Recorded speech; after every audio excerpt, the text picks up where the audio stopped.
Hello, friends. My name is Dr. Shweta Budyal. I'm an endocrinologist and diabetologist at Fortis Hospital, Mumbai. Today, I'm speaking to you about the paradigm shift that has happened in management of patients with type 2 diabetes. Over last one decade, we have seen emergence of several newer classes of anti-diabetic medications.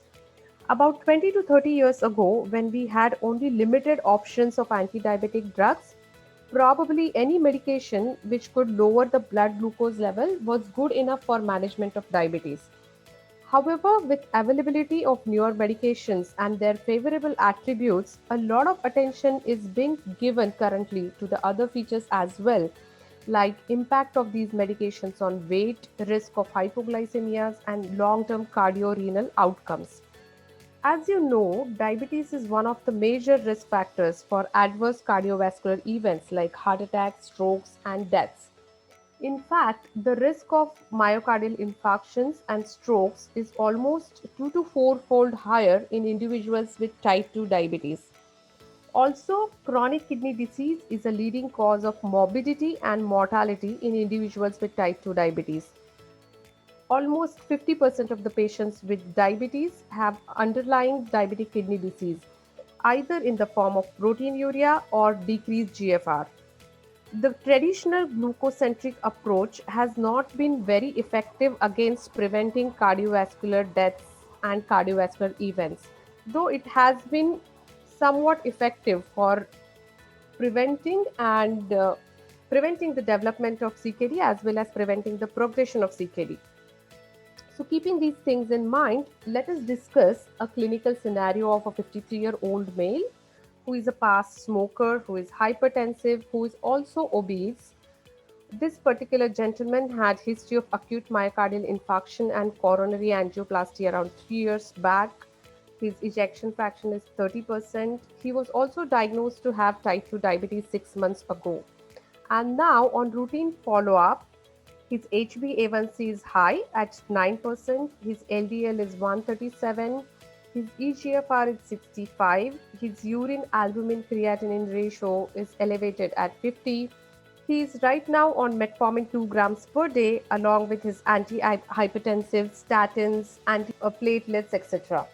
So, in this particular patient, obviously the primary goals of our treatment when we look at management of his type 2 diabetes is to achieve the target HbA1c without causing hypoglycemias, because the hypoglycemias can increase the risk of mortality in individuals with underlying heart disease. The second goal would be to avoid the future events, cardiovascular events. Third goal would be prevention of the microvascular complications like kidney disease, retinopathy, neuropathy, etc. And last but not the least is achieving all these without causing too much of weight gain, because we know that as soon as the HbA1c starts improving, the patient's weight also starts creeping up, and all this need to be achieved with convenient dose schedule as well, because this particular patient is already on too many medications, so increasing the pill burden is only going to lead to probably poor compliance. If we look at all our treatment goals and the current ADA and AACC guidelines, obviously the next molecule of choice would be SGLT2 inhibitor with proven CV safety data, because this patient has underlying established atherosclerotic cardiovascular disease, his eGFR is less, he has proteinuria, he is at a high risk of developing heart failure. So obviously following metformin, SGLT2 inhibitor would be the next drug of choice. But SGLT2 inhibitors have modest effect on A1C reduction. In this particular gentleman, I would expect that A1C could fall by zero point 0.7 to 1%. So we would still be left with significant amount of glycemic burden to deal with. So what to do? Can we use a fixed drug combination of SGLT2 inhibitor and DPP4 inhibitor in this particular patient so that we can achieve better glycemic results, but at the same time not negating the cardiovascular benefits of SGLT2 inhibitors, as well as not allowing hypoglycemias to happen and allowing the weight to decrease. So, I would say that this thought is very, very rational, and one such particular combination that is available in India is fixed drug combination of empagliflozin and linagliptin. So, let us look at the cardiovascular outcome data of these two molecules. Empagliflozin has got robust outcome data as far as cardiovascular events is concerned, and all this has come through nicely conducted randomized control trials and real world data like EMPIREC trial, Emperor reduced, and EMPRIDE study. In EMPIREC study, there was significant decrease in the cardiovascular mortality, 3-point MACE, and there was significant decrease in the risk of hospitalization for heart failure.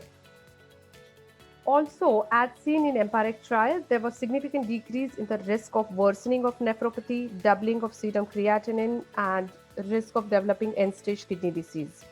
So, what about linagliptin? Again, for linagliptin, we have got very good data which has come through Carolina and Carmelina trials. Linagliptin is CV neutral, as in it does not increase the risk of adverse cardiovascular events. It does not increase the risk of heart failure as well, which is again very reassuring because some of the molecules from this class had that concern to start with. It has got beneficial effects on kidney health, and also as far as the glycemic durability is concerned, again we have got good data which has come through verified trial. The mechanism of action of empagliflozin and linagliptin are complementary to each other, so probably when we give them together, 1 plus 1 is 4 and not 2. Combination of empagliflozin and linagliptin in the clinical trials as well as real world has shown to decrease the HbA1c significantly in both metformin naive as well as metformin treated patients. So I think for this particular gentleman who is at a very high risk of adverse cardiovascular events and development of progressive decline in his kidney function, combination of empagliflozin and linagliptin is a very good option.